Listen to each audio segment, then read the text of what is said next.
Welcome to the New Books Network.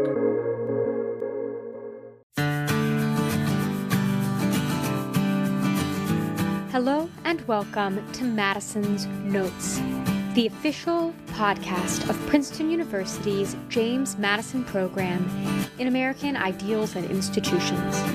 I'm your host, Annika Nordquist. I'm so excited to introduce today's guest, Dr. Steele Brand, professor of history and director of the Politics, Philosophy, and History program at Cairn University. He was also a 2022 to 2023 Garwood Visiting Fellow here at the James Madison program at Princeton, a former professor at the King's College in New York City, and a former U.S. Army Tactical Intelligence Officer.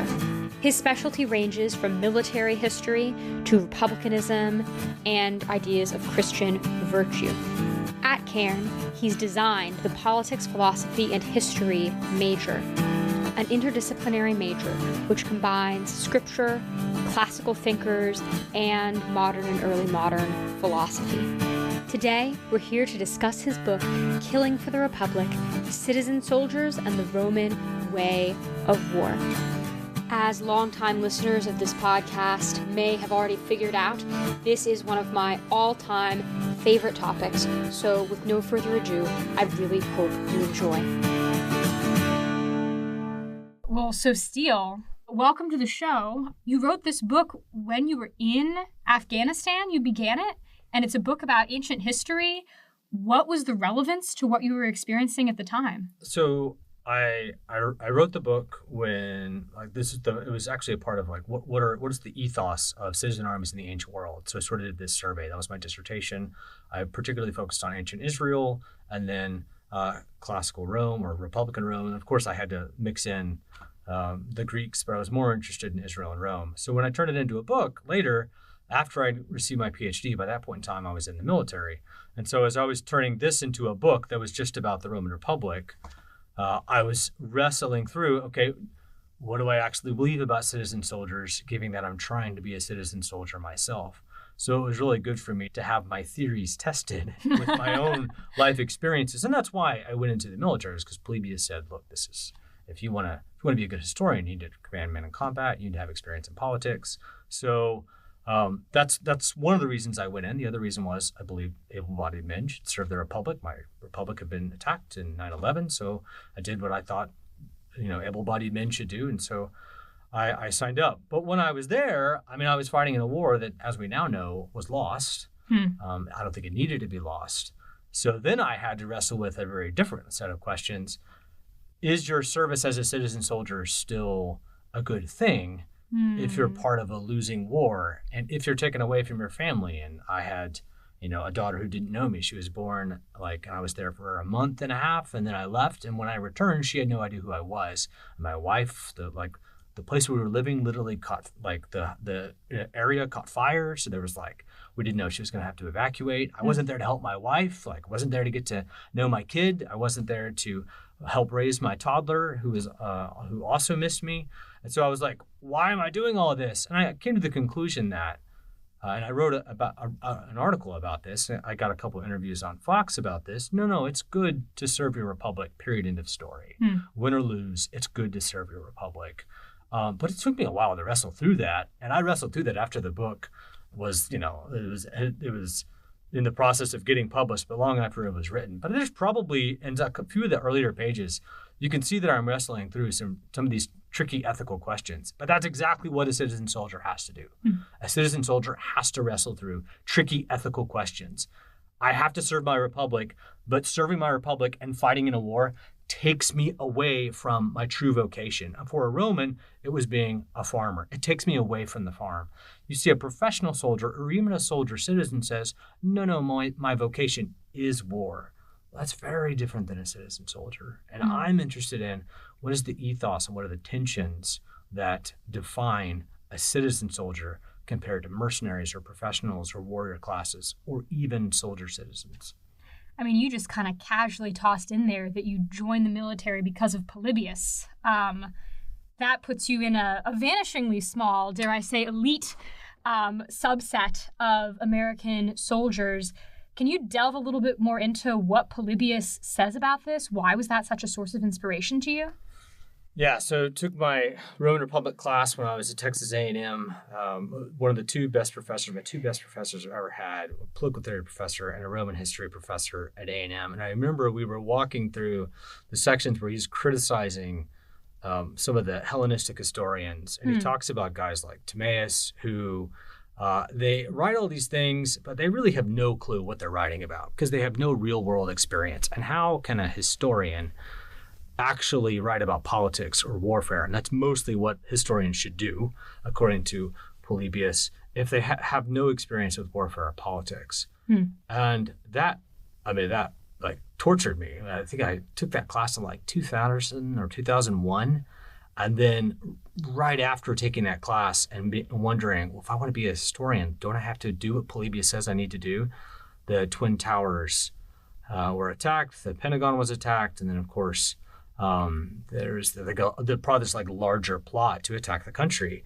I brought down a plane in Pennsylvania, and I thought, oh my gosh, well, I need to go do the things that I was writing about. So there were multiple causes for why I wanted to go into the military. One of them was this desire to serve, but the other was this like taking Polybius seriously. And as a historian, Polybius is always either the angel or the devil. I don't know which one he is, but on my shoulder, like constantly giving me advice. And the other angel or devil, depending on the circumstance on my shoulder, is probably Livy, who has a temperament that's probably a little more like me. He wants to sit around, be in libraries, like read books, be alone, like be in his little town up in northern Italy.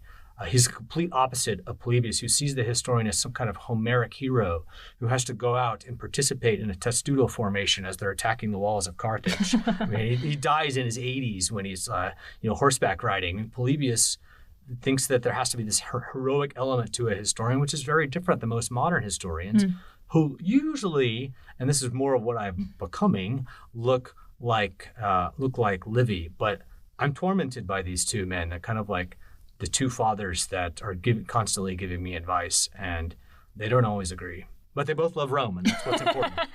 Right, Rome before all. Before we go any further, I think that we've kind of skirted around a little bit this idea of citizen-soldier, and I want to kind of drill down and start defining that for our listeners and what makes Rome so particularly special in that regard. And you have a really kind of enigmatic quote from your book that I'm going to read about this. Modern societies tend to uphold their soldiers as the best of their citizens because they are the ones who, quote, serve. They are the ones willing to make the ultimate sacrifice, also in quotes. According to ancient republics, this is backwards thinking. Why is that backwards?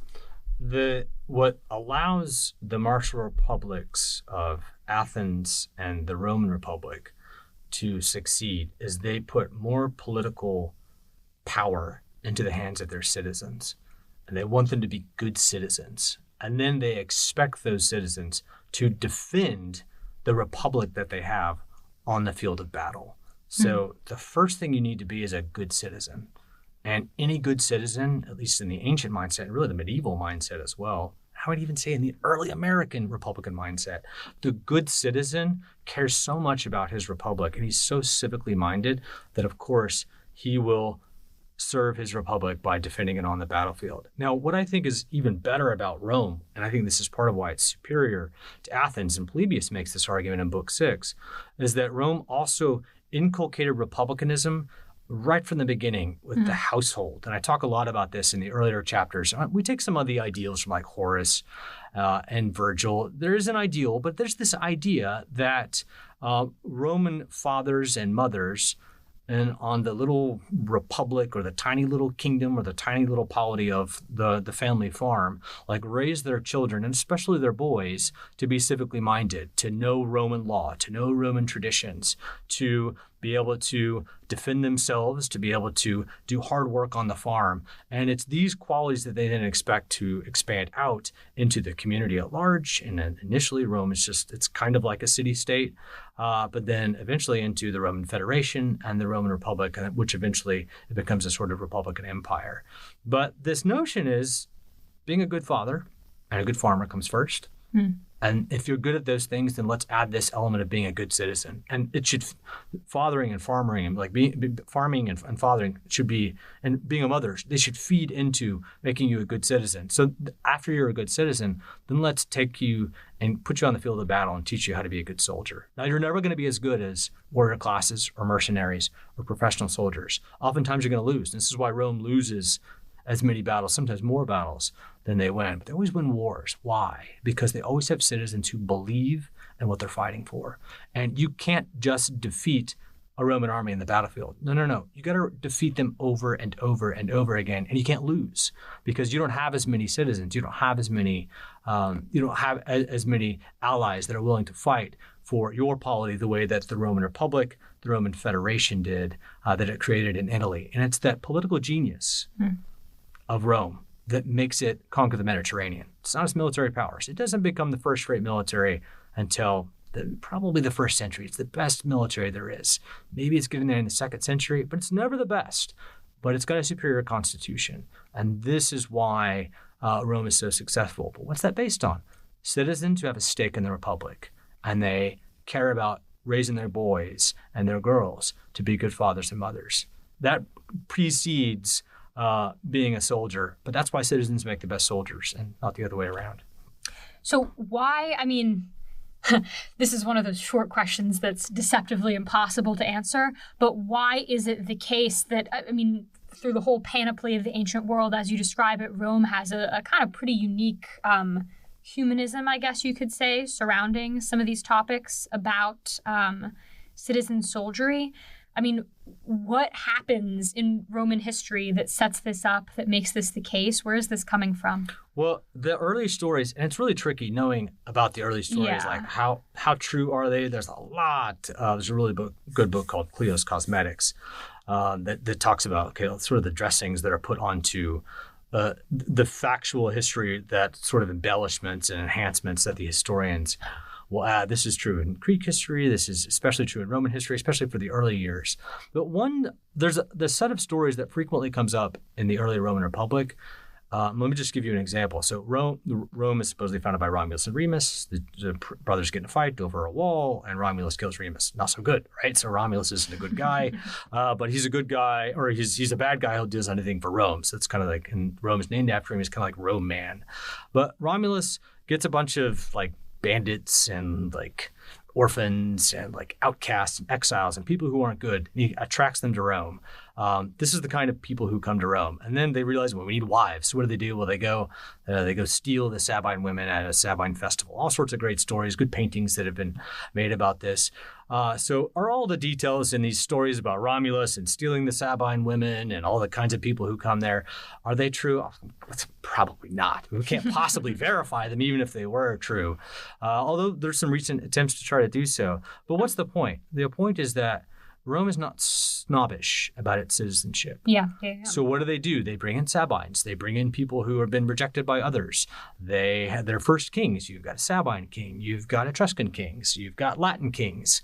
Why? Because what starts to bind them together is a common set of ideas about what makes us Roman, the laws that we passed, the institutions that we have, the culture that we're establishing. It's not our blood.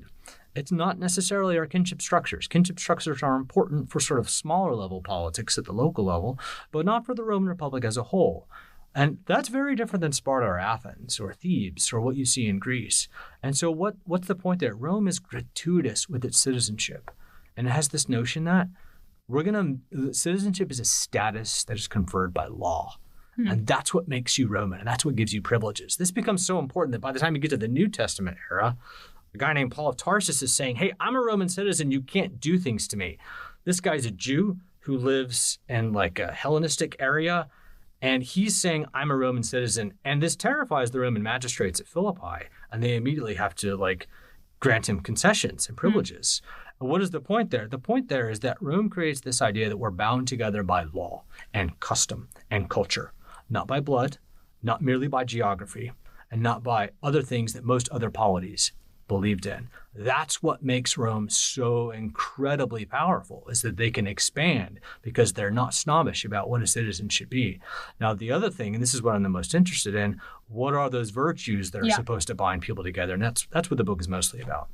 Okay, well, what are they? Let's list them. Let's get it all on the table so we can debate. Okay, well, so in my most recent book that is currently the manuscript's complete, it's under review. I actually sat down with Polybius. I read through all of Polybius, and I distilled what these virtues are, and they pop up in this book, in Killing for the Republic, all the time. But I can list them here. There's piety. Piety is basically this view that you have to be faithful to the gods, and piety is going to also make you faithful to your family. You're going to be honest. You're going to have integrity. There's courage. It's not a courage to do any evil thing, because people can behave courageously to do bad things, but it's courage with honor. It has to be sort of honorable courage. It's a tricky term, but it's calculation. That's the term that Polybius uses, and I'm using Polybius as my anchor here. Calculation is kind of like prudence, but Polybius, being a hard-nosed historian who's seen a lot of things in real life, Polybius uses the term calculation because it's about skill. It's about knowing when you attack a city, you have to have the mathematical skills to be able to know how tall to make your ladders. Because if you get the ladders wrong, like Philip did when he was attacking a city, when he was fighting the Greeks, Philip brought ladders that were too short because he'd done bad math. And the ladders just ended up causing a slaughter because no one could get over the walls, and the assault ended in disaster. That was bad calculation. He wasn't skilled. So skill is like military tactics, it's engineering, it is how to maneuver in politics, it's patron-client networks, it's pulling all of those levers. Calculation is very important, and it's a little more beefy than I think the sort of more classical, the classical term prudence. Another term that I would use is compassion. Or actually, before we get to compassion, it's self-discipline. This pops up all the time in the Roman Republic, and there are constant examples of men who restrain their passions. They control themselves. And if a man can control his own soul, the excesses of his own soul, he can contribute to controlling the excesses and vices of the Republic. So you want people who govern their own souls. These make good statesmen because they can govern a polity. So individuals need to be able to have self-discipline. And the last one is compassion. I fooled around with this term because it's like, man, is that a classical term? But when you read through Polybius, he actually has sort of some descriptions of some words, and he's talking about when Aemilianus conquers a people, I think it may be the Carthaginians, talks about the kinds of qualities that we should expect to see in a Roman statesman. There's sort of a reflection in Polybius, and he has to be able to do what Aemilianus does. Look at the people that he defeats and weep. What does that tell you that is in Aemilianus' soul? He understands he's a human. He's conquering other human beings, and he has empathy for the people that it's wartime. He's got to conquer them. But he doesn't like that he's doing it in the sense that he understands he's doing this to other human beings. And he also understands what I'm doing to them, someday someone may do to me. And that humility, that sense of compassion, that empathy, these are the qualities that we want to instill in Roman statesmen. And these are what we want to instill in children. And Polybius argues in Book 6 that these are the kinds of civic virtues that are instilled in the Roman Republic at large. And this is why they keep returning to the battlefield after they've been defeated. This is why people believe in the Republic and they have so many citizens. This is why there's so many allies that are willing to fight for the Roman Republic, despite the fact that they suffer so many defeats, because people believe in the ideas that the Roman Republic offers compared to all the other ideas that are out there, and even sometimes their own. So, I warned you that I was going to press you a little bit on this, but I think when I hear kind of the list of idealized virtues, I wonder, especially when you look at some similar issues in Roman history, how much confidence we can have that this is something that was kind of consistently believed and upheld by, a large proportion of people in Roman history. And, for instance, politically, right, we view Rome as being, it was so stable. The Republic lasted 500 years. It's this paragon of stability. And then when you dig into the details, you're like, there was, violence was resorted to resolve political disputes all the time. And like a huge driver of the kind of final form of the Roman constitution that we get was political violence. So my question to you is, how do we know that there's kind of not something similar going on when it comes to the citizenly virtues that allow one to field a passionate army? Yeah, so I'm going to answer this in two ways. First of all, we'll look at, what do Roman historians say? What seems to be the real picture? And then second of all, I'll address the question of modern democracies and how stable or how nonviolent they are or are not. So first of all, when we read Horace, we read his odes or podes. Horace is self-consciously like taking the Roman ideal, the Republican virtues, of which he knows well because he fought at the Battle of Philippi. So he actually believed in these. He was recruited, I think, in Athens to go fight at Philippi. But Horace also knows he's lying about these virtues because he himself throws down his shield and runs away. And then he brags about it later and he makes fun of his friends who keep fighting for the Republic. Horace is, he's not a laudable person, but he does understand that there are these sort of Republican ideals that have existed, and he writes about them. And Horace is interested in taking these Republican ideals and then sort of twisting and tweaking and applying them to the new imperial order. This is why I think Livy's so much more interesting.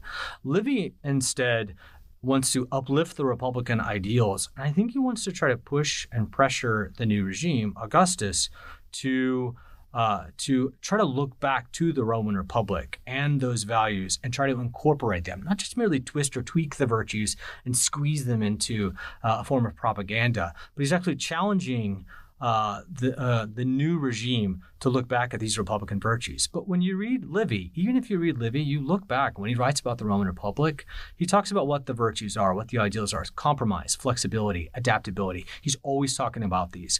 But when you read books 1 through 10, particularly of Livy, and he's talking about the early Republic, what do you have? Constant clashing, constant fights. It's not like he's saying everyone believes these virtues and everyone gets along. No, he's saying people kind of believe these virtues, but people are constantly clashing. But they're committed to checks and balances. They're committed to compromise. They're committed to finding ways out of their problems. So patricians too snobbish. They want to keep all of their privileges. The plebeians, they sometimes succumb to a mob mentality. And so what we have, and Livy records these, are tons of clashes in the first 130 years of the Republic. And the Republic very nearly collapses. So the Roman monarchy is actually doing pretty well. You've got a monarchy. They have at least 7 kings, probably more.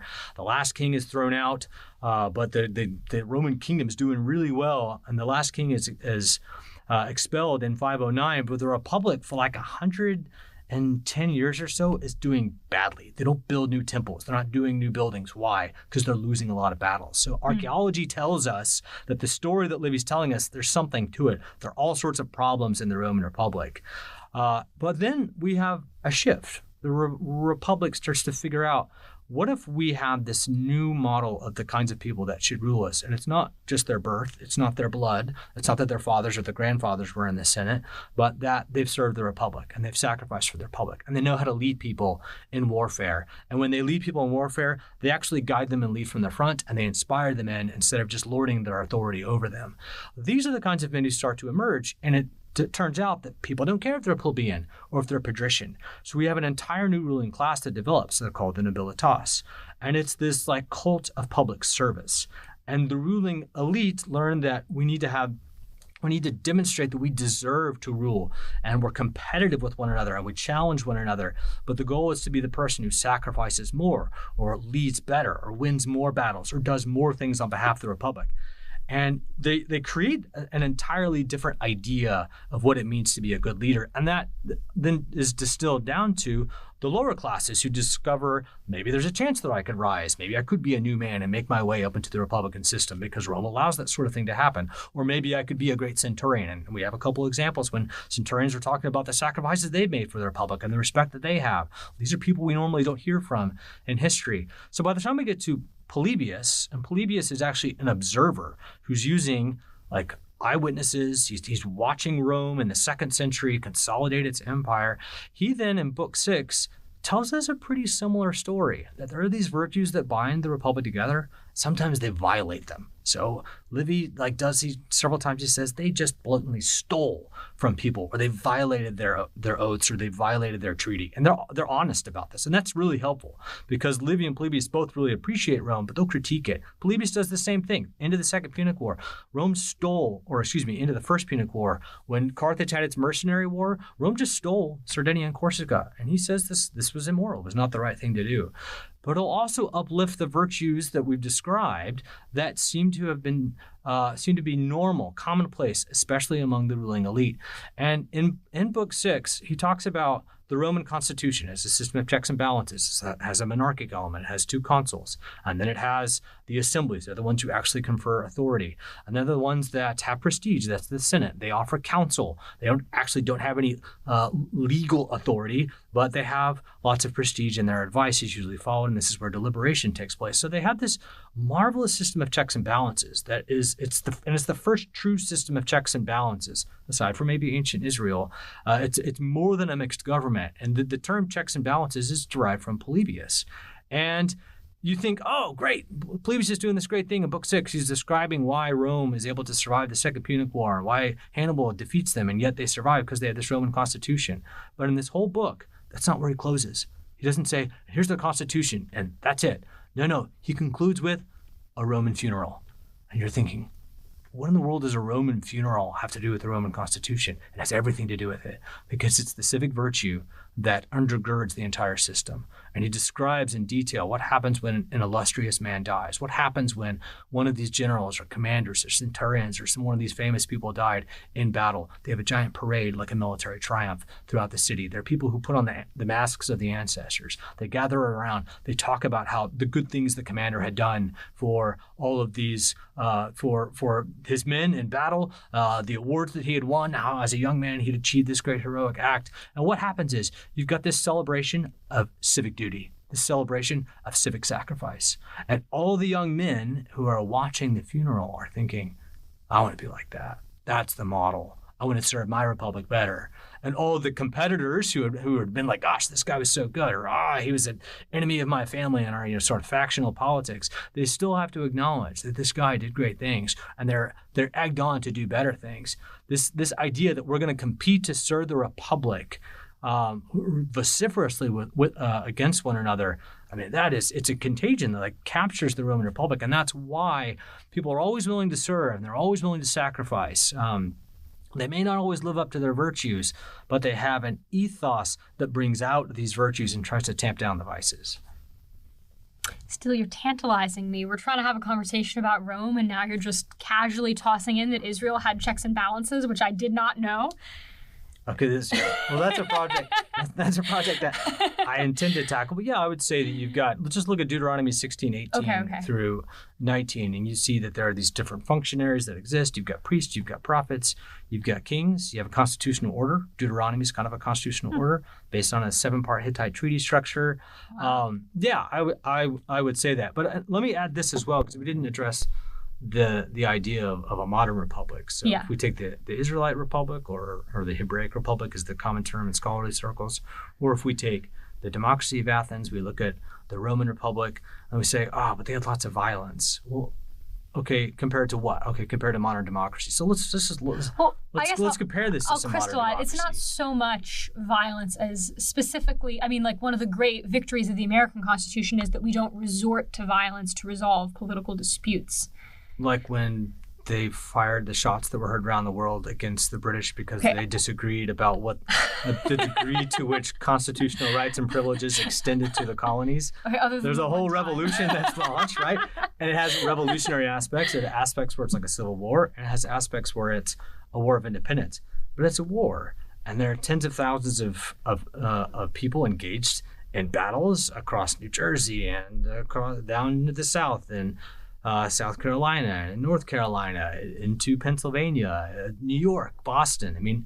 It's a war. And how peaceful has America been? Well, they fought over, could we secede? During the War of 1812, there were people who were arguing that maybe there should be a secession. It ends up not being picked up in the North, but it gets picked up in the South over this question of slavery. And lo and behold, in 100 years, you've got a civil war where more people are killed by by citizen soldiers in the United States than all of the other wars in America combined. And then you've got, around 12 serious assassination attempts, 4 that succeed, 2 that nearly succeed. If you're telling me that modern democracies aren't messy and don't devolve into violence, I'm not seeing that. I mean, in the Roman Republic, you've got 250 or 300 years where, domestically speaking, there's actually a lot of peace. And you've got a mess for the first 100 years. You've got a mess for the last 100 years, or maybe a little less. But in between, there's a great deal of peace. But we should expect to see messiness in republics. That's because humans just don't get along with one another. That's why checks and balances are good. That's why divided sovereignty is good. Because humans are creatures that will give in to vice. We want the mess. We don't want to seek something that's pristine and perfect and totally efficient, because that's a perfect recipe for tyranny and autocracy and the worst sorts of injustices. All right, well, I'm sorry, Steele. We are going to eventually have to delve into that last messy 100 years. But before we do that, I want to be sure to ask you a little bit about Roman innovation, because I think as Americans, it's one of those topics that really gets us excited and is something that the Romans also very much within the ancient world were known for being very innovative. And I think what's interesting about Roman innovation is that it goes along with, according to your reading, Rome's republican structure. And again, as Americans, that feels kind of intuitive. But, on the flip side, one of the ways that people describe the advantages of a more autocratic system is that there's someone to say, sorry, the enemy that we're fighting is, it's a sea power. Everyone's going to have to learn how to row a ship and swim, right? And that there would be some kind of central authority to hammer down and make someone adjust. But Rome achieves all of that with this, very kind of ground up Republican style governance. So can you explain a little bit how and why that's the case, and what some of the great innovations are that Rome brings as compared to kind of the ancient world pre-Rome? Right. So, of course, when we think of Roman innovation, probably the number one thing on everyone's mind is engineering. Yeah. You think of aqueducts, which are absolutely astounding, the mathematical precision, especially for some of the closer aqueducts. I mean, we're talking just a degree of inches where they're getting the water into the city of Rome. And this is achieved very early in Roman history. I mean, long before the empire that we're more familiar with, of like Augustus and Nero, et cetera. You, of course, think of Roman bridges, think of Roman concrete. I mean, Roman concrete is absolutely amazing.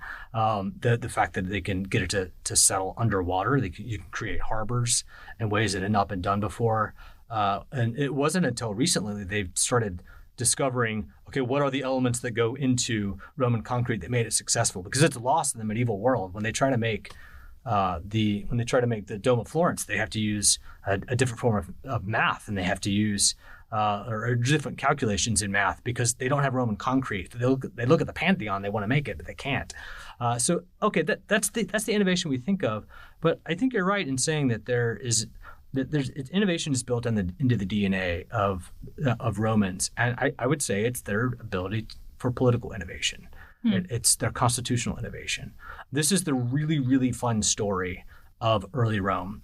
It's not how many battles they lose, how disastrous it is when they encounter the Gauls, their infighting. It is how they frequently, amidst all of these problems, figure out compromises and adaptations.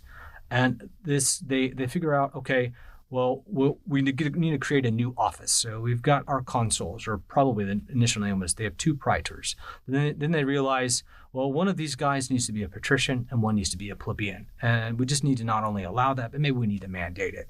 And then they think, well, we need to have lesser magistrates that help the consuls. So they create praetors, then they create quaestors, and then they have one kind of assembly. They create another kind of assembly. And so that this unwritten constitution of Rome allows them to constantly give a little, take a little, and everyone has to figure out how to get something they want, but not get everything they want. And they have to give a little of something that they wanted to keep to themselves. And that's the genius of Rome, is that innovation and adaptation. And when you apply that to the military, this is where Rome gets really fun. Because you brought up the example of, hey, we're going to be a naval power, so we're going to take on, all sorts of, it wouldn't it be nice if there was an autocrat who could just sort of say that. I think you're probably thinking of the First Punic War, when Rome basically does this. Right. The story goes that they're an agricultural power. They decide, the Roman audacity, to take on a naval power. And so how are they going to do that? Well, they know they don't have anyone who can sail the ships very well, but they can at least build a ship. So they start building tons of ships. They have huge resources to draw from, so they can build several fleets. They end up having to build, I think it's 3 or 4 fleets because they keep getting sunk because they're terrible at sailing. But what is the innovation that they achieve? How does a land power figure out how to defeat a sea power at sea? Well, because they're sort of like, think about it in the American commercial mindset of a lot of people are going to start throwing out ideas in the market of ideas, and eventually someone's going to get something. And that's basically what happens with the way Rome fights wars. And this is exactly what someone had told the Carthaginians before they went to war. When we fought our enemies who fought in a phalanx, we learned to fight in a phalanx. When we fought in the mountains, we learned how to fight in the mountains better than the people who are in the mountains. When we fight you at sea, we're going to figure out how to defeat you at sea. And the way they figure out how to defeat them at sea is they get giant ships, they fill them with Marines, they know they can't sail, but they put a giant boarding plank on the ship with a hook in it. It's called a corwitz. It's like a raven's beak. And so they sail up next to the Carthaginian ships, and the commanders are going to ram them or maybe strip their oars, but they stick this giant boarding plank down, and then all the Marines that outnumber any of the Marines on a Carthaginian ship rush across, and they fight a land battle at sea. And the Carthaginians cannot figure out how to negate this. And so the Romans keep winning naval battles. Now, they keep getting destroyed by storms because these things are tall, they're unwieldy. They lose as many ships as they do like defeat or capture, but they just keep building new ones. But what's interesting is by the end of the First Punic War, that Roman sense of adaptation and innovation that they do in politics has been applied in warfare, and they stop using the corvus. They get rid of it because it's an unwieldy thing that has no business being at sea. And they actually start defeating Carthaginian ships at sea using the old traditional methods of fighting: better seamanship, better captaining, better command of a ship. And that tells you that they've taken this war, which lasts about 24 years, to learn how to be as good as the Carthaginians, to learn how to fight them in the first place, but then to learn how to sail even better than them at the end. That's Roman innovation applied to military technology that's truly outstanding. And this is why it takes Rome 400 years. But by the time we get to 100, Rome has figured out how to defeat Macedonian phalanxes. They figured out how to defeat Germanic or Gallic hordes. They figured out how to defeat mercenary armies led by Hannibal. They figured out how to defeat the Seleucid armies out in the east. They figured out how to pacify Celtiberian tribesmen, because they adapt and they innovate everywhere they go. And they continue to do this in the military because they've learned to do it in their political life. The audacity of that is just one of the great stories of history. It's just phenomenal. But I will play devil's advocate a little bit here. According to your reading, one of the big drivers, the reason why that's able to be the case, is that they have these citizen soldiers who are both soldiers but primarily citizens. We know that in the imperial period that is no longer the case. Now they have a professional army, and yet they still continue winning battles, and the Roman Empire reaches its greatest extent. So how can that be the case? No, that's a really hard question to answer.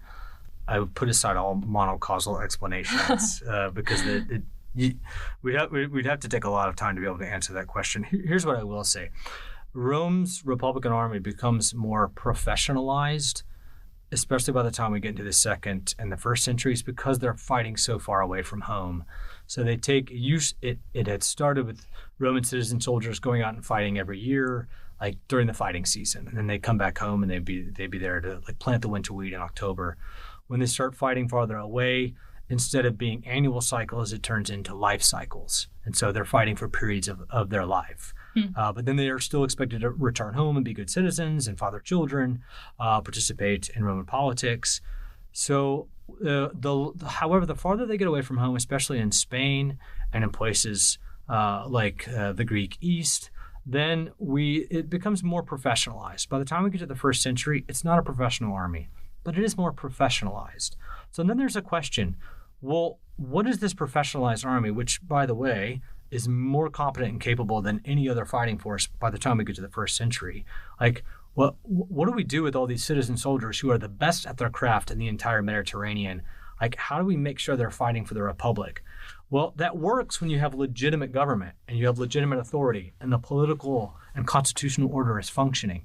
But when it breaks down, then you've got problems. And that's what leads to the problems of the late Republic. And why by the time we get to Augustus decides we do have the best soldiers, but we're going to reduce the number of them because too many citizen soldiers that are loyal to their own families and that are loyal to the idea of a republic is dangerous. So right off the bat, Augustus has got to reduce the number of soldiers they have.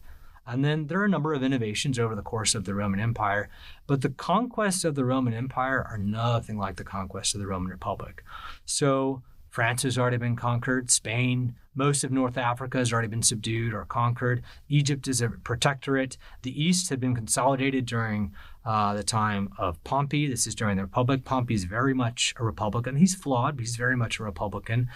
I mean, what do we have that's added on? Britain, which is significant, but it's added on and it never takes on the Roman flavor that other places did, which is why there's a harder degree of discontinuity when the Western Empire falls. The Anglo-Saxons and Jutes totally reshape Rome in ways that don't look like reshape Britain in ways that don't look like France or Spain. They conquer parts of Dacia. They push out to the Rhine, then a little farther, but then back. They can't really ever hold that line. There's not this series of incredible conquests that you had seen during the days of the Republic because the army is very different. It is a professional army. It is loyal to the emperor, and you don't have as many soldiers, and eventually you're going to have decreasing numbers of soldiers available. Now, we're getting into really complicated questions about the Roman Empire that it's best to avoid at this point. But I would say that the conquests and the successes of the empire are nothing compared to the successes of the Republic that built that Mediterranean empire in the first place. All right, well, I know that I'm not qualified to press you any further on that, but super interesting. I definitely want to talk a little bit about the death throes here. Because a lot of the things that you've described, we've talked about this ideal of going back to the farm of these individual landholders who are comprising the Roman army, about this Roman ideal of at least a less strict division between nobility and non-nobility than in much of the rest of the ancient world. And I think in the late Republic, both of those kind of go, I mean, Caesar is, arguably the man who ends the Republic, and he is advocating on behalf of the plebs, but very much from a patrician background, and that does seem to be kind of a theme with the people who end the Republic. And then similarly, I mean, the citizen farm thing goes completely kaput towards the end there. So I'm wondering if you can speak a little bit to how and why that happens. Yeah, when I initially written the book, I finished the book with the Battle of Pydna in the 2nd century, and the editor said, "No, you need to take us all the way up to Caesar." So, oh gosh, people love Caesar. People still love Caesar. Still because I was interested in what made the Roman Republic so incredible. That was I want to end on a positive note. It could get bad, but let's just end there. So then I wrote about Caesar, but then I kind of, as I was writing, I was like, I think this thing's still got a shot, even after Caesar. And so I submitted it, and then they wrote back and said, "Oh, now we want you to go to Philippi, because that's when it really ends." And they were right. That it ends with Philippi. So I was glad that I had to write that, but it was excruciating to write about the death of the Republic, and it would not have been worth it had I not been forced to learn about Cicero. But when I learned about Cicero, I'd never been forced to just sit down and read his letters. I'd read his writings. I thought about them theoretically, but it was when I was forced to read his letters that I thought, wow, what a journey. What a set of ideas that Cicero has, and what an aspiration to try to preserve the Republic. So what happens? Why does the Republic collapse? I'm going to push against a couple of ideas that you sort of threw out there. I don't know if they're your own, but I know that they're out there. And then we'll kind of see how you respond to them. The first is that the citizen armies went kaput. I think that was the word you used. Well, the kind of farmsteading system is what I meant. Yeah. Because, for instance, like the Graki, Right. that rebellion, that there are big disputes about the way that land is managed, and you're Right. getting these gargantuan Right. farms, wealth concentration. That's hotly debated. There's a really interesting idea that maybe there's actually a proliferation of citizen soldiers with instead of but they don't have enough land, so they're actually constitutionally removed from the category.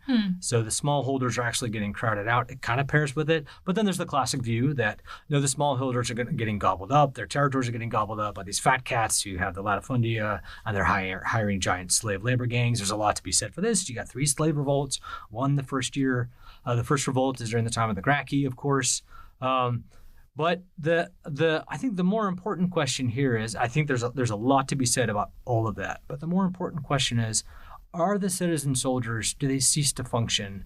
Do they cease to exist? And I think when you look at the data, the answer to that is no. They are raising citizen soldiers all the way to the very end. The armies that defeat Mark Antony, they have to wait to go and take on Mark Antony at Mutina because Panza has to levy citizen soldiers at home. And he does this. And they go and they defeat Mark Antony. When Brutus and Cassius are out in the east, they're levying citizen armies and allies of armies, of allies. And allies had traditionally served in half of the, like if you had a consular army, you'd have 2 legions, then you have 2 allied contingents that were just as big because the Roman Federation has those who are citizens and those who are allies, and they've got kind of a middle category, which are half citizens. But the Roman Federation, which is based on the Roman Republic, had always been 1 and 1. Well, they levy huge armies, and you've got citizen armies that are fighting on behalf of the Republic in the very last battle. And those citizen armies almost win. So I don't think it's that the citizen armies go away.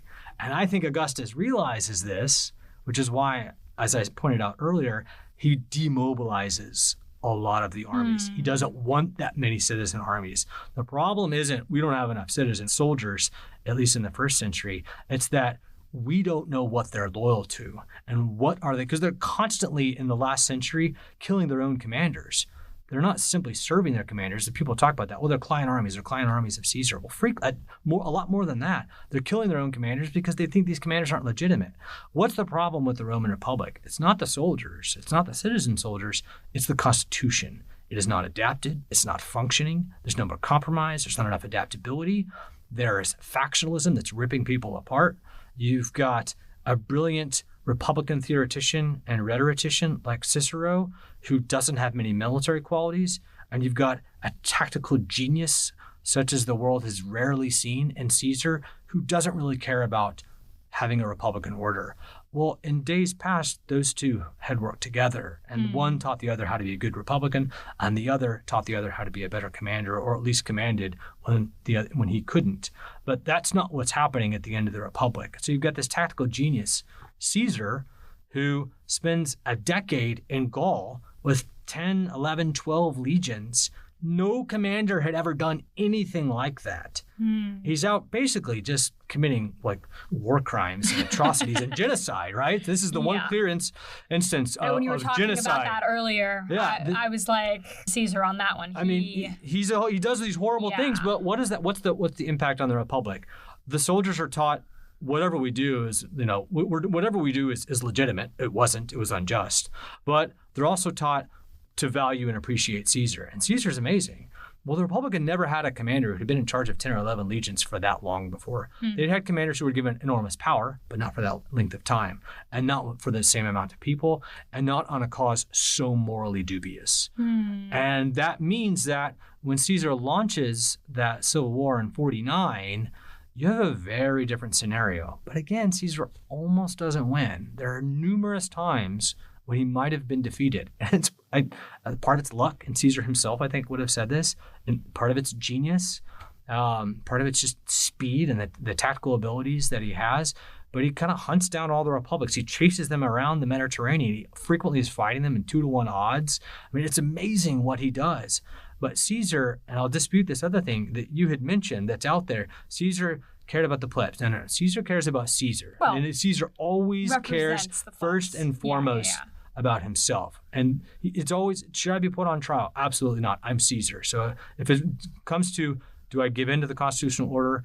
Do I descend the republic into a civil war? I'm going to descend this republic into a civil war because I can't be put on trial. That shouldn't ever happen. But he's successful. And even then, he gets assassinated. And according to this long-standing Roman tradition of tyrannicide, which had not been used in that Middle Republic because there had been a lot of domestic peace, it emerges again in some strange ways at the end of the Republic. So you could say it's legitimate, at least even maybe constitutional, for him to have been assassinated. The Romans themselves debated whether it was moral or it wasn't. But I think the Republic has got a chance. And I don't think it's Caesar who ends the Republic. I think it's Augustus or Octavian who ends the Republic. And he's a completely different animal. He's not raised in a functioning republic. He's very much an outsider as a young man who comes in. But of course, that's a completely different story. But the Republic need not have died in 49 or in 43 at the Battle of Mutina when they defeat Antony, the heir of Caesar. But ironically, the defeated commander gets away and the victorious Republican consuls both die. So there's a power vacuum of legitimacy. Legitimacy is in question. This is a huge part of what I write about. What do you do when legitimacy is in question? And think about that in terms of American politics. People are no longer arguing like, what do you think about abortion? Or what do you think about climate change? Or what do you think about the Supreme Court? Instead, they're saying, oh, you're not actually a legitimate ruler. Oh, well, you're not a legitimate ruler. And that's really, really scary when people stop debating policies and morals and descend into attacking people's legitimacy. So this is this problem at the end. And the Republic almost bounces back in 43. And then it fails because the two consuls are gone. There's no legitimacy. And then the liberators almost defeat the autocrats of Octavian and Mark Antony in the Battle of Philippi. But in the end, both of them commit suicide. And I think there's this sort of tragic, poetic, rounding out of the story that Cassius commits suicide when he really had no business doing so. And Brutus has to command the last battle when he should never have been a commander in that kind of a battle. And then he goes off and commits suicide. The Republic had sort of killed itself because these citizen armies are thrown against each other because the Constitution had broken down and the civic virtue that undergirded that system had also broken down. I mean, well, you sort of contradicted a little bit at the end, but towards the beginning of your answer, you said that it sort of came down to the one battle. That you implied that if the battles during that civil war had gone different ways, then the Republic could have been saved. I mean, to me, that seems to conflict with the idea that there were structural or issues of virtue in the Republic. I mean, do we think that the Republic, I mean, even if you go let's say to the extreme, I'll make the most difficult to defend case for this, but even without Caesar, I mean, do you think if Julius Caesar had never been born, the Republic really would have survived another 100, 200, 500 years? Yeah, and if you sense a tension in my own thinking, because there is a tension, because I'm of two minds on it. Yeah. And it's because on the one hand, it is interesting to imagine if you believe in causation, you have to believe in counterfactuals. Yeah. So what would have happened if Caesar had died in the 50s, like in Gaul, just died in one of those many battles? What if he'd been defeated in the civil wars? Would the Republic have been able to make it? I think it's possible. Or what if after Caesar's assassinated, Mark Antony, Octavian never enters the scene, and Mark Antony is just sort of grafted into the Republican order that starts to recover? These are the questions I toy around with at the end. Mm-hmm. Or what if Cassius, who according to Appian gives this amazing Republican speech that belongs with Brutus and Camillus and Fabius Maximus and all the great Republicans of Roman history, Cassius gets up and gives this speech to the allies and the citizen soldiers that he's commanding, and he's saying that We are here to defend the Republic. I know many of you fought for Caesar, but we're not asking you to fight against Caesar. We're asking for you to fight for the Republic because Caesar believed that he was the Republic. And that's not true. We believe in checks and balances. We believe in fighting for liberty. We believe in fighting for a just cause. I mean, this is a beautiful swan song of the Republic that Cassius is giving. And what do Mark Antony and Octavian say? Hey, they've just seen them murder and steal from all the wealthy Italians and like basically seize power with complete illegitimacy in Italy. So all the soldiers know what they're up to. And Antony says, look over there. They've got loot. They've got money. And we're going to go take it from them. And it's going to be yours. We're going to give you a huge portion of it. Those are two very different ideas of what makes a legitimate cause. And Cassius, unfortunately, loses his nerve or gives in to fatalism, and he commits suicide, and they lose the Battle of Philippi. But what if, in the Battle of Philippi, Cassius had kept his wits about him and counterattacked, or Brutus had kept in charge of his contingent, and they had hit Antony after they defeated Octavian's wing? What if Antony had been carried back in a triumph and then executed? I mean, who knows what might have happened? Maybe they would have put up statues in honor of Brutus and Cassius and on the liberators in the same way that they did to other great Romans. We don't know what would have happened. So I think there's a possibility that something like that might have emerged. However, I'm also convinced by Polybius, who talks about republics and polities are like human beings, and they have life cycles. They're born, they rise through struggle, and they struggle. They reach a climax and a peak period of performance, and then they start to enter old age. And the Republic was entering its old age, and it was decaying, and aspects of it were rotting. And Cicero is doing his best to try to come up with compromises with Pompey and some others. But there are lots of people who didn't want to compromise. They didn't want to adapt. And that's part of the problem. It's part of the disease that sort of crept into this aging Republican body that needed a new life, and it wasn't given a new life. And so I think Polybius is probably right, and I deeply agree with this, that human institutions do not last forever. They will all collapse. Our own republic will collapse at some point in time. But every generation has a choice. It's kind of like Aragorn tells people at the Black Gate. I mean, he tells them, like, there may come a day when men fear, when men no longer want to fight, when they will run in the sight of the enemy. But today is not that day. And so every generation has a choice. That's why we should be inspired and encouraged, because we don't have to give in to fatalism. We don't have to believe that we don't have the opportunity to snatch a victory out of the jaws of defeat, politically or militarily. All right, I'm going to ask you two more questions, which is hard for me. I just want you to know this is the sacrifice for me. But you have an upcoming project talking about Christian virtue with this, and I think I'll put my cards on the table that I'm a little bit biased towards. There are these vast and sometimes insurmountable gulfs between pagan and Christian ideas of virtue. I know that's not your opinion. When you look at these Roman citizen-soldier virtues, do you think that those make sense for Christian? Like, where do you see kind of the interplay? So my understanding is that what you have, and it really hinges on the writing of Polybius. I think Polybius has probably read like portions of Aristotle and Plato, maybe commonplace books, something like that. We're not entirely certain, but he's aware of like Greek philosophy. And they have a lot to say about democracy and then morality and the sophists, Plato and Aristotle, that is. But Polybius sort of outlines the set of virtues that we started the podcast with. And I think he's right about those being the animating virtues of the Republic. And Cicero gives pretty much the same story. Now he's a little more eloquent. He's applying it to a different period of Roman history. And Livy, I think, as he looks back on Roman history as a whole, he also tells a similar story about the kinds of virtues. So if we take sort of that group, that trio that are writing about the end of classical republicanism, that has this long tradition that goes back to Thucydides and Herodotus a little bit, but is really reflected on deeply by Plato and Aristotle.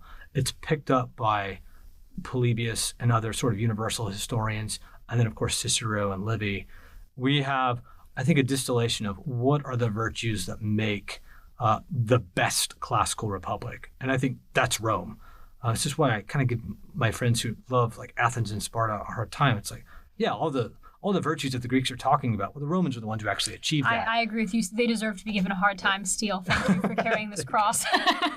They hate it. They just want to talk about Plato and Aristotle. We're constantly critiquing Athens and Sparta, but Athens and Sparta they're a train wreck, constitutionally speaking, whereas Rome isn't.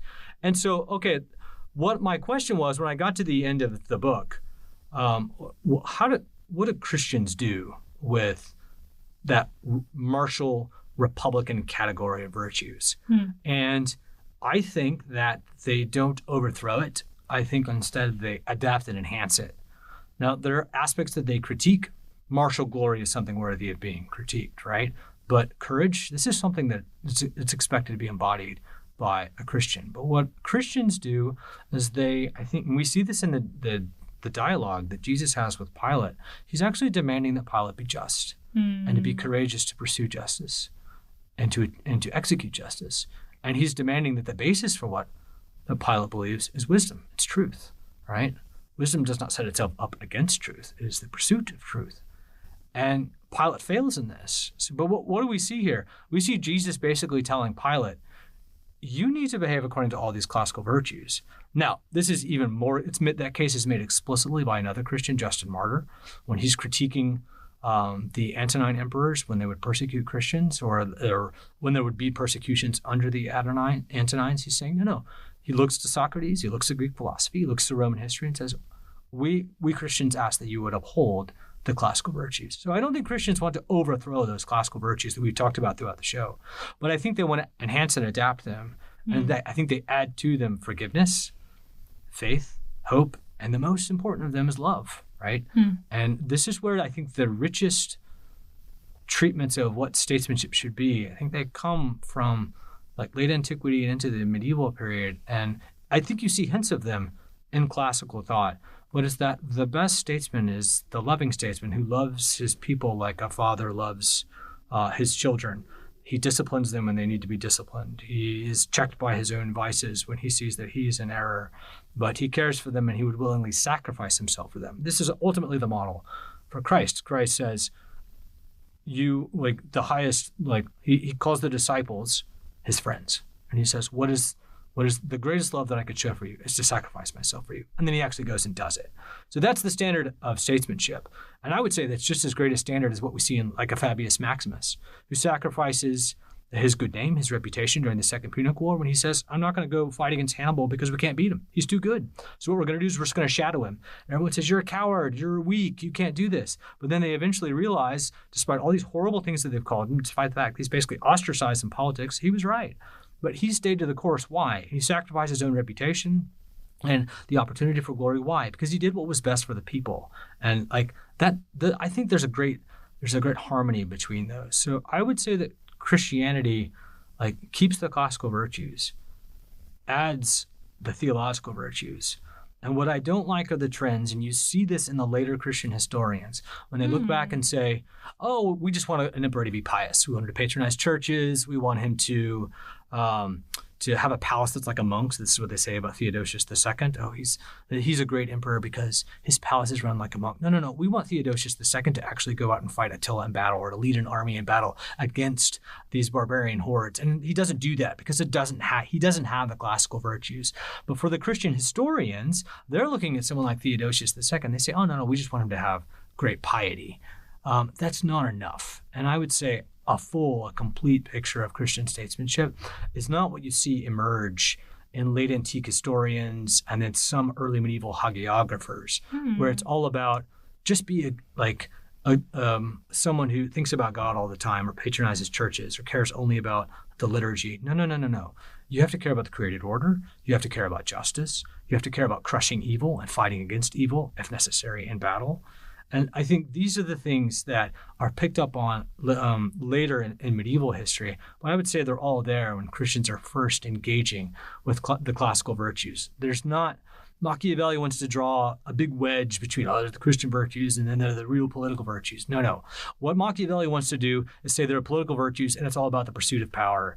And what is that? That's tyranny. It's evil. It's a denial of the good. It's a denial of that which is true. That's not good, and we don't want that. So what I would like to see in modern politics is this notion, this acknowledgement that our own Republican virtues are predicated on the classical and the Christian, and we want to embrace both of those as we're looking at what a modern republic should look like. Don't cast them to the side. Don't say they don't belong. No. Add them to another set of virtues. Perhaps we'll call them the commercial virtues, but we need all three. Wow. Well, I hate not ending the podcast on that absolutely stirring note, but I promised I was going to ask, what, as a professional Rome nerd, is your favorite movie, TV show, or book? I'll let you knock off a book if you want, about Roman warfare. Oh, about Roman warfare. Well, I think I'm going to have to give a couple here, but I will give one for the Roman Republic, and that's the one that we'll end with. It's the most controversial. Really, the best movies are about the Roman Empire. You get the classics, It's unfortunately Quo Vadis. My all-time favorite story is Ben-Hur, and I'm a huge Charlton Heston fan. I wish I could teach an entire Western Civ class only using Charlton Heston movies. I could point out all the flaws, but also point out some of the things they get well. Let me know when you do that, Steele. I'm first in line. Okay. I'm there. But the movie I think that really captures Roman political order and warfare the best, in my mind, it's going to be a weird choice, at least for the Roman Empire, is King of Kings. Okay. This is a movie about Jesus. But here's what I love about King of Kings. In the scene where Barabbas is leading a rebellion right before the trials of Christ, you have this crazy, chaotic Jewish rebellion. Okay, let's just whether or not there should have been a rebellion, let's just set that question aside. But the Jews are not getting along with the Romans, and they're causing this chaos, and they want to they want to take over Jerusalem, get rid of Pilate, right? And there's this chaos. There's this juxtaposition between Jesus and Barabbas, two very different creatures. But then, when the chaos emerges, my favorite part of the movie, among many favorite parts, but at least the Roman military part, is when the Roman legionaries step in and they restore order, and they are structured, and they know how to apply violence judiciously, and they follow trumpets and drums, and they defeat this petty rebellion. And when I watch that, I think that's what Rome does to people in the empire, whether for good or for ill, but they restore order.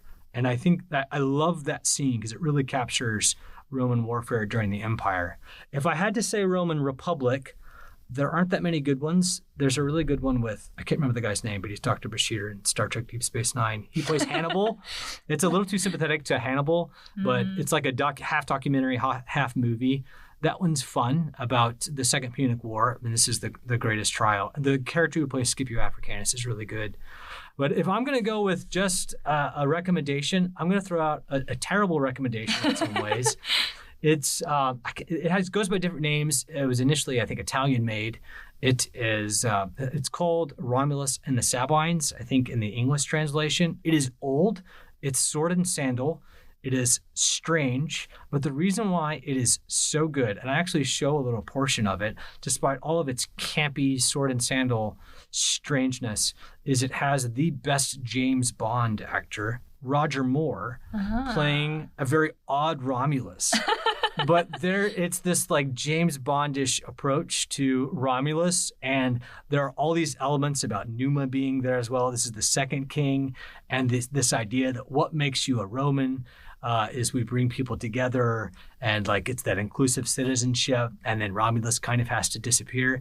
But I think it's the fact that you've got James Bond playing Romulus and it's actually a Roman monarchy, so it's not Roman Republic, but it sets up the constitutional order that would be the Republic. I really like that, especially given that this generation doesn't actually know what James Bond is because they've seen these perversions of James Bond with the horrible Daniel Craig movies. Oh my gosh. And the listeners' hate mail goes to Steele, not there's me. The pure glory. There's the pure glory of Sean Connery and Roger Moore. So if you want to blast from the past with a little bit of classical history and a lot of James Bond, Go for Romulus on the Sablines with Roger Moore as Romulus. I know you're very, the listeners missed that we had this conversation about Roman movies before this. And my problem is that you like something with a good moral, and I'm just here for the battle scenes, and I need to aspire to your way of watching these Roman movies. Life's fundamentally about the triumph of good over evil, we would hope. Wow. I need to take that more to heart, apparently, Steele. So thank you for teaching me so much about virtue in this conversation, and thank you so much for taking the time to join me. Oh yeah, thanks for having me on the show. I listened to all the podcasts. It's truly an honor to be here, especially for one of the last ones that the great Annika is going to be giving. I mean, it's like it's a position I don't deserve to have. I don't know if I've announced that on air yet, but it was truly an honor to have you on as well, Steele. So thank you again. Well, there you have it, Madisonians. Dr. Steele Brand of Cairn University on his book, Killing the Republic. It's linked in the show notes, and I'd absolutely encourage you to go check it out, as well as Steele's other public writings and podcast appearances. He has tons of interesting stuff to say that we didn't have time to get to in this conversation. If you're curious about us, the James Madison program, and what we do here on Princeton University's campus, you can find us at jmp.princeton.edu. There, you can see all of our upcoming events. You can also access recordings of the previous events that we've had throughout the year, and you can join our mailing list. You can also find us on social media, on Twitter at Madison Program, as well as on Instagram and Facebook. And finally, if you enjoyed this episode, please do leave us a rating or review. We really do appreciate it. Again, thank you so much for tuning in. In fact, as Steele accidentally let slip to one of my very last episodes, but for now, I'm really looking forward to seeing you next week here on Madison's Notes.